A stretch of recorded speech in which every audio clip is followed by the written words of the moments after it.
Hello ভাই বোনেরা, আজকে বুধবার 325 জন সাবস্ক্রাইবার সকলকে অন্তর থেকে ধন্যবাদ জানিয়ে সুখে নিয়ে দুপুরে খাওয়া দাওয়ার ভিডিওটি শুরু করছি।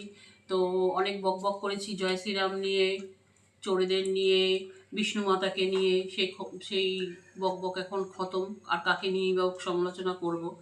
এখন আমাদের অপেক্ষা করতে হবে 4 তারিখে ফলের জন্য। এই যে ভোট দিয়েছি, কিন্তু দেখতে পাবে না, কালি উঠে গেছে, ওরকমই কালি। ঠিক আছে তো?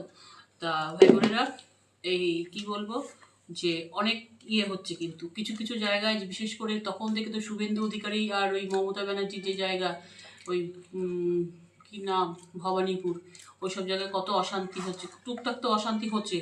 সবচেয়ে ভালো খবর হচ্ছে এখন অবধি কেউ কোনো নিহত হয়নি। এটার থেকে ভালো খবর কিচ্ছু হয় না।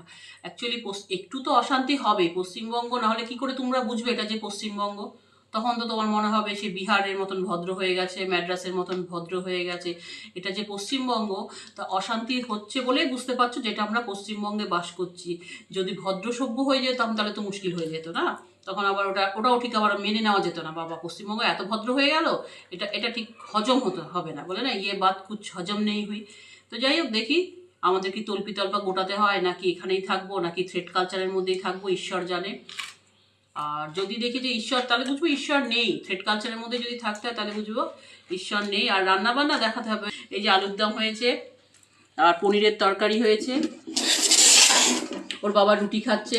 ওর বাবা রুটি খায়, তোমরা জানো, পরোটা খায় না। আর আমার আর ছেলের পরোটাই যে, ঠিক আছে, আলুর দম, পনিরের তরকারি আর রুটি, পরোটা। ঠিক আছে, ওর বাবা রুটি খায়, পরোটা বেশি পছন্দ করে না।